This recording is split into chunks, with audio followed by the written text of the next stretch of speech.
Assalomu alaykum, hurmatli obunachilar. Bugun uy sharoitida qanday budjetli variantda ovqatdan qoldirilgan mana bu sariq dog'larni ketkazishni o'rgataman. Buning uchun bizga kerak bo'ladi только faqatgina mana bunaqa Pemalux. Pemaluxdan novinka bu. Juda ham bu yog'larni, izlarni juda zo'r ketkazadi. Buning uchun biz bunga men oldindan sepganman, videoni boshlashimdan oldin. Keyin nimada gelda gubkachani ozgina mana gel ko'pikka namlantirib oldim oldindan va keyin buni yaxshilab mana ishqalasak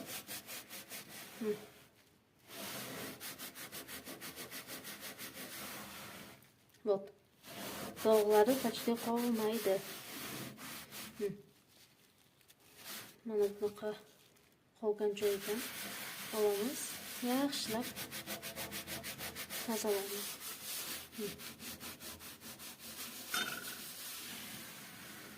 Mana juda ham toza. Keyin iliqgina suvga yana boshqa gubkachani olib bir marta artib chiqsak, top-toza gaz plita bo'ladi yana. Buning uchun Pemaluxga rahmat.